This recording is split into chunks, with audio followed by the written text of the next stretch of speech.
Well, I finally destroyed it, and that's just 1 of 5. But welcome to part 8 of Dynasty Warriors 9. We're still trying to defend Chong from South Cao's impending attack. Well, not impending, he's already attacking.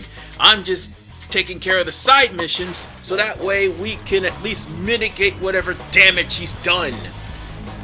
In this episode, well, actually no, I just said what we were going to do, but I'm going to attempt to use a barrel, because the last time I did this, all I just needed to do was shoot some pots, and that's another thing. The old build, there were pots near the supply depot where all you gotta do is just shoot a fire arrow and boom, they're done. Koei took those away, so yeah, let's see how this works. And what the fuck? Wait, what? It just had a delay What? Nice build there, Koei. Oh my god, this game. Seriously, if anything had to be the highlight, aside from the fact that the game crashed at the beginning of part 1, at the intro of the game, I think this would be the highlight, no doubt. The fact that the supply depot had a delay reaction upon exploding. It's just something that I can't even fathom. And now I'm on fire! What is this part?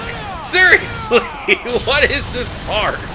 We've destroyed most of the supply depots. So far, we've destroyed 3 supply depots. We got 2 more to destroy, and I need to gain some more Musou in order to do so. But seriously, what is even this part? There is no amount of words to describe the that I just witnessed. Oh my goodness. And by I mean the confused look. I mean just the baffled thoughts of what the hell were they thinking when they did this. Look at the bright side. At least Liu Bei does not prepare the Kirby fleet.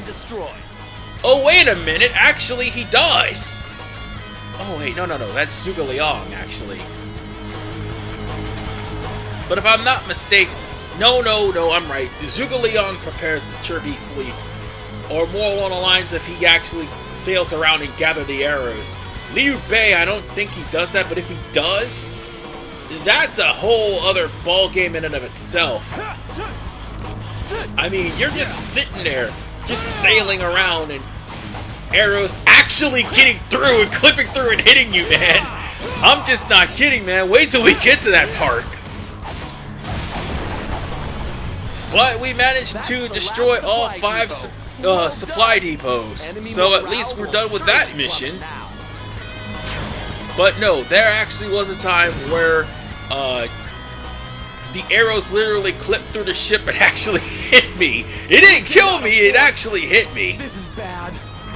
We've lost numerous supply and it was just hilarious. Like, I had got caught in a 15-hit combo, and I ended up going back down to the ship. Apparently, I was supposed to hit the Y button and stay ducked for the entirety of the time, which was the new build, which all you had to do was sail around back in the old build. Like I said, if that mission is shared with Liu Bei and many of the other Shu officers, then guess what? That's gonna be hilarious to actually see. What's even more hilarious, I'm near a campfire. And by the way, it's been, if I'm not mistaken, 8 parts that I haven't shown off a campfire yet. Whoa, campfires are basically like beds. What beds do is allow you to sleep and pass through the day. Campfires, you can either rest or you can make meals. However, there are also checkpoints for you to go through if you can't find a waypoint or if you have not discovered a tower. So therefore, it's a good thing you found these, because campfires are a good way to actually traverse through the entirety of the stage. Back then, you used to put like multitude of campfires everywhere, and then there were some that was randomly there. Weaken with every area we take. Actually no, there's still some that's randomly there throughout the game. However, you have a portable campfire that you can only put one per chapter. That's the new build.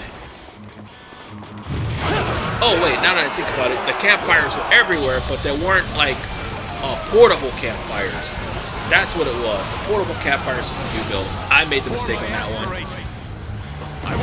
Sometimes I misread my notes. My bad there, people. But yes, you can buy a campfire from the store, bring it to a certain location, and use that as a checkpoint to get to like the main base or something like that, should you lose. Now, the only reason you actually lose is if you forget to put the skill points on your perimeters. That's the only way you can lose. That, and you're taking on something that's way too high level for you, and you're not at the right perimeter. Oh, and also not crafting your swords. You still have the default sword, of course you're gonna die. You still have default items, of course you're gonna die. And we just got finished killing off a base, and also red hair went up another level. By the way, in order for red hair to level up fast, you're just going to have to level up by killing enemies on red hair, and more importantly, riding throughout the entirety of China with red hair. Although there are some places where red hair won't be able to go, like the mountains. They won't be able to go through certain parts because open world has a little dome, invisible dome, with rendered cutscenes, so you're gonna run into a dead end, you'll have to go all the way back. The horse will even signify that you ran into a dead end. But nonetheless, ladies and gentlemen, you will be maxing your horse out faster than you max out yourself.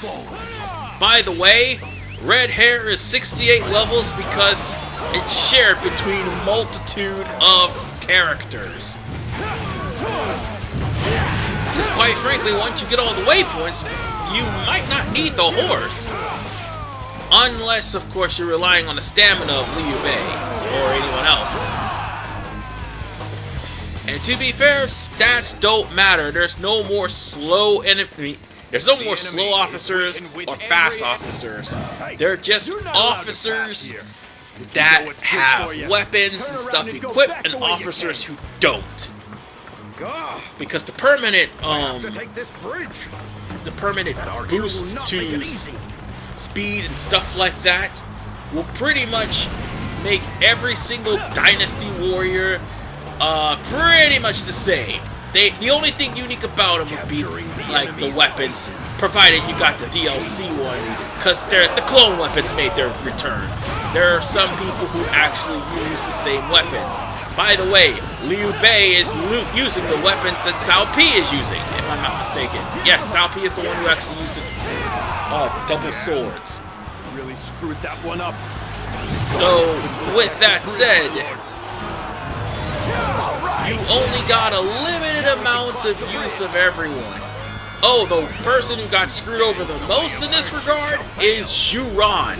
Because in Dynasty Warriors 8, he had a fire bow, where it's a bow that constantly does fire damage to enemies naturally. And wait, there's no orbs in Dynasty Warriors 8, so last time I checked. But there were elemental abilities to the elemental attributes to the bow and arrow. And now Zhu Ran not only no longer has the bow and arrow, it's like a secondary weapon to him, but the bow and arrows, the fire arrows are limited, basically. As is the explosive arrows and the explosive array arrows. By the way, explosive array arrows are fun. You fire one arrow and it fires 3 explosive arrows. Any sort of array arrow is fun. I'm not sure if there's a normal array arrow, but if there was a normal array arrow, that would be a lot better. And by default, I would be probably using that because I would shred a lot of people. Oh yeah, and now that there's only a random bow and arrow, guess what? Huazhong nor Xiahou Yuan nor Sun Shang will ever have a bow. They'll never have a bow advantage over everybody ever again. I think Dynasty Warriors 6, I do believe, learned from that mistake. Because Xiahou Yuan, Huazhong, and Sun Shang all wielded a bow. That's just for Dynasty Warriors 6. But Xiahou Yuan and Huazhong kept getting ridiculous buffs and ridiculous boosts from items that increased their arrow potential. And here's the thing, they had arrows in their charge attacks. So yeah, bear that in mind. And what we're doing right now is taking down Zhu Shu. And what this was for a pincer attack that Tao Qian's forces was going to use on Cao Cao. And I should have actually waited, and we could have actually done a pincer attack on the mountains. Well, actually, no, it was going to be a pincer attack on Zhu Shu anyway. But I already took out Zhu Shu, no problem. The pincer attack was not needed. We pretty much got everything we need right now. And the more we're just reducing the levels of all of these tasks or these main objectives, the easier it is to deal with Xia P. Or Zhu Chang, basically. Now, oh, wait a minute, hold on. We gotta go here. We have to defend Xia P. Alright, I should have done that first. That would have led the pincer attack. I forgot about that. Our main priority is to capture key locations across the battlefield. But that's okay. The territory of Xiao Now all we need to do is find Yuji. I'm pretty sure there's a lot of people who've seen my Dynasty Warriors 8 Let's Play, even though the sound quality may be bad. But Yuji made his appearance in 8 Extreme Legends. And he was a hard ass, and more importantly, a man who followed procedure. Everyone is to remain here and sorry about that.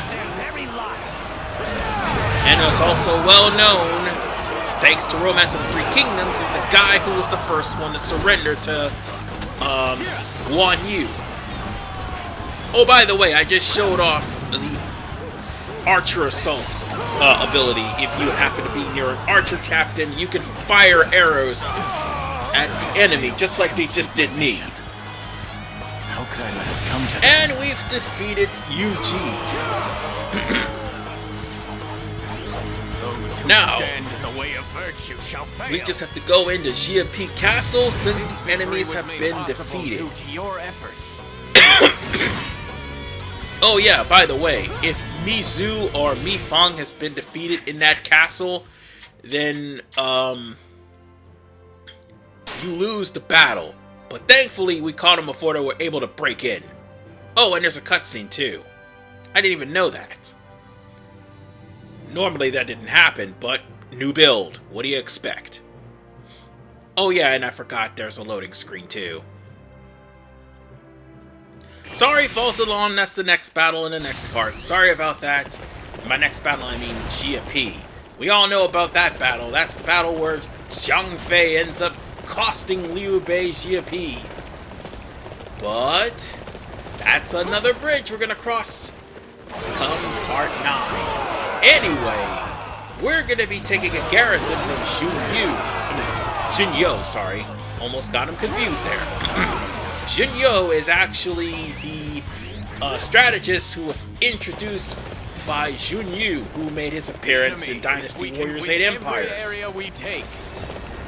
But Junyo is the new guy, and he's actually one of the key figures that... how shall I put this? It was one of the military advisors for some of Cao Cao's greatest campaigns. Wandu, him. Jia P, him. Xu Chang, that's also him.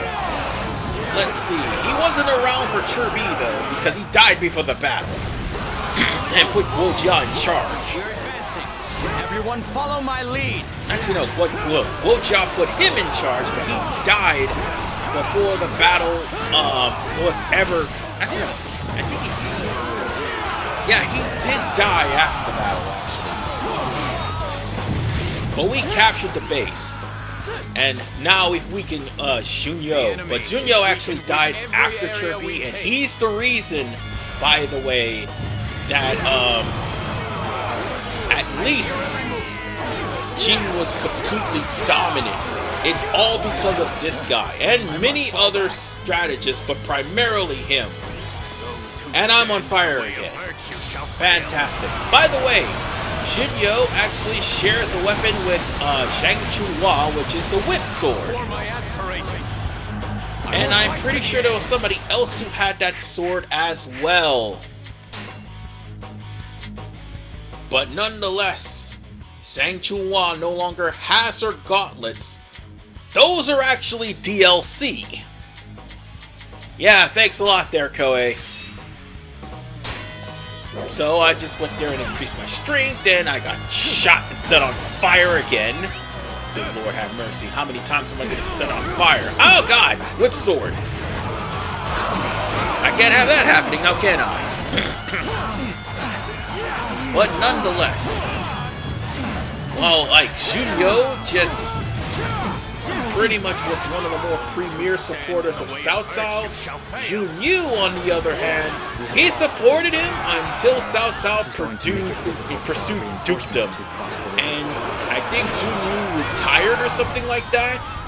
But he was somewhat present for Chirbi, but he died, like, before the battle showed up or whatever. But in romance, he was forced to take that poisonous lunchbox. And Shunyo actually had died of grief because his cousin was forced to commit suicide. And that deterred Cao Cao from taking dukedom. But he took dukedom in real life, and he pretty much did it whether anybody liked it or not. And it was a good thing he did, and at the same time a bad thing.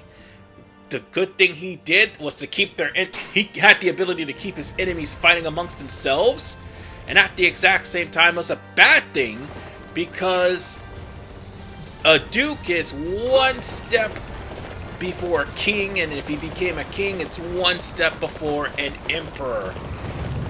Or at least I think it's a chancellor, and then it's one step before being an emperor. And if that's the case, they had the 9 anointments which Cao Pi would use to become the Emperor of Wei and overthrow Emperor Xian. Well, not overthrow, but practically force him to abdicate.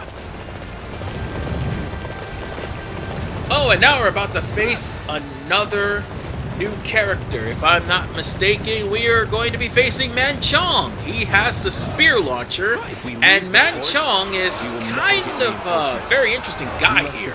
If we hope to make it through this thing. Kind of, he is an interesting guy, and he's also one of the main people who is under Cao Cao's line of advisors.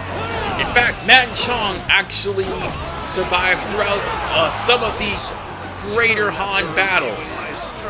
I mean, not Greater Han, I mean later Cao Wei battles in the constant struggle, or at least some of the constant struggles with Zhuge Liang.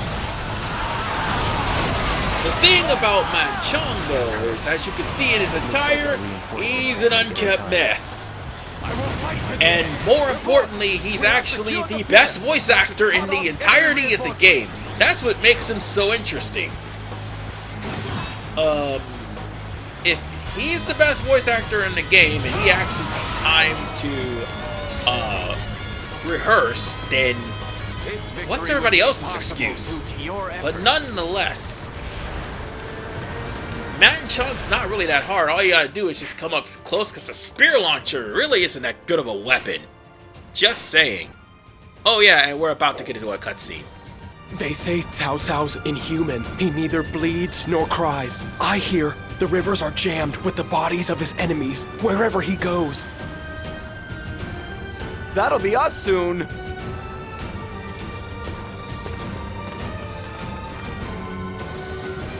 Have no fear. We will keep you safe. You must take refuge within the castle.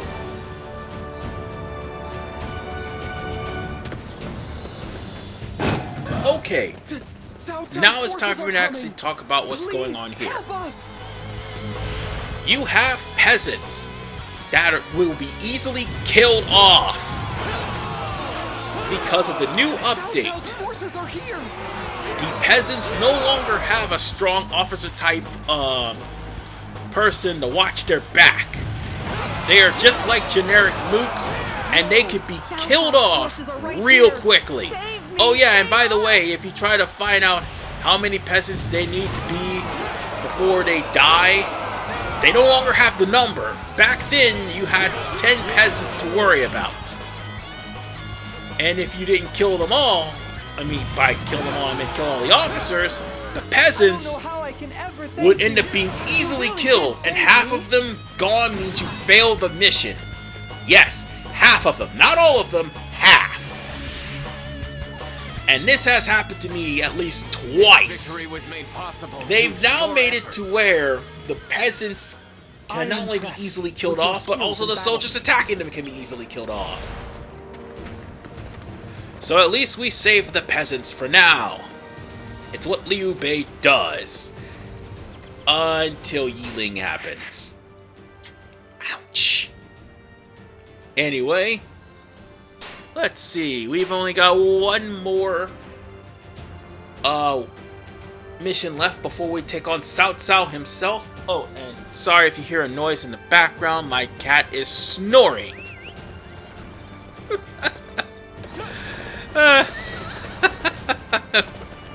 Yes, cats can snore. I know, it's definitely a surprise to anyone, but yes, cats can snore. But for now, let's go and mop up everyone here. And with that said, I'm going to go on ahead and take this important base too. Or was this an actual regular base? No, it was a regular base. Damn. I thought I could whittle them down a little bit more. So on that note, I just want to also mention something else. There's going to be somebody saying difficulty does matter when it comes down to Dynasty Warriors 9. And to them I say, no. No, it does not. There's actually 5 achievements left that I have not done, and not a single one of them have to do with playing on a higher difficulty. It does not matter. All 44 achievements is basically doing what I've been showing off, beating a storyline with either Wei Wuxu or Jin or others, and more importantly, this one's the best one, making a high amount of kills, high amount of combos, the dilettante, the fishing, the eating. Yeah, excuse me, sorry. I gotta cook every cuisine that is available, and more importantly, I've gotta synthesize a lot. That's the only new objective. Oh, and by the way, Cao Ren is here, and he does not have his buckler blade anymore. He's another mace guy. Yeah, he's back to wielding the mace, folks. I have lost the cavalry Oops. our Lord entrusted to me. Well, I have no excuse for my failure. it was fun while it lasted to see Cao Ren with his buckler, because that thing was pretty damn cheap. This victory was made possible And to be due fair, to your efforts. they only did that for difficulty purposes, but at the same vein, when you look at it, there's a lot of officers with maces. In fact, 2 of the DLC characters actually have... No. Yeah, they have ball and chains. That's what it is. 2 of the DLC characters have ball and chains. And that's Dong Bai and Xiao Ji. They have ball and chains. And... Cao Ren also has a ball and chain along with a good number of people. And that's one of the biggest complaints of Dynasty Warriors 9, which is the clone weapons. And also there's a big problem in Dynasty Warriors 6. So yeah, I've come a long way. I went from playing a game where there's unique weapons to having clone weapons, to having unique weapons, to having clone weapons. But at the end of the day, folks, when Dynasty Warriors finally gets their shit together, it will probably be fantastic or it'll be a disaster. It all depends. But one thing I do know, it happened again. And by it, I mean during the time of this recording, during the time of this playthrough, Koei has announced Samurai Warriors 5 this summer. What is it with me and Let's Plays? And all of a sudden, a game related to the Let's Play I'm doing is announced. What is it? This happened with Mega Man 01. This happened with Mega Man X8. This happened with Persona 4, which is why it took so goddamn long. This happened with Final Fantasy 15. And while I was doing, like, River City Girls, Arc System Works released the River City Ransom Collection later on that year. That's kind of messed up, guys. I mean, can you stop doing that? Can you stop releasing games while in the middle of a Let's Play of them? Am I forgetting something? Oh, right, Blaze Blue! Another one! See, while I'm in the midst of doing Blaze Blue Calamity Trigger, which, by the way, I think I may regret doing, I'll probably be a lot better with the other sequels. But I regret doing Calamity Trigger. I really do. But in the midst of me playing Blaze Blue, they announced a Blaze Blue mobile game. Are you freaking kidding me? Why do game developers do this? They must know that I'm doing a Let's Play. They must see that I'm doing a Let's Play. And they're like, okay, we're just gonna go ahead and make this game and right in the middle of this and make him play it. Here's the thing, I don't do mobile game LPs. Never. Never, ever, ever. I mean, even though Duel Links is on Steam, I'm probably gonna show off only Duel Links if I need to, or if I want to, or if it's filler, if I don't have anything else better to show off right about now. But there's 3 things I will be consistent with that I will never show on this channel. And that is Call of Duty. And that's a big if. And that is if you really, really want me to do the Modern Warfare series. I like the Modern Warfare series, but I don't like Call of Duty. I really don't. I'm not doing any mobile games. The 3DS games, you might as well forget it because I don't have anything to record that with. But more importantly, and this is something that needs to be addressed, you will never, ever catch me recording Final Fantasy 11 or 14. Never. Oh, and by the way, I'm trying to end Cao Cao's career here. He just pretty much countered every single move that I did. And the thing of the matter is, it seems I have no choice. I was trying to pretty much defeat Dian Wei, but instead I ended up getting into a block counter with Cao Cao. So we ended up winning for now. Unfortunately, that comes a price to that. Cao Cao has to stop what he's doing and go to Yan. Well, we're gonna have to deal with that in the next part. This is RVman95. Peace out.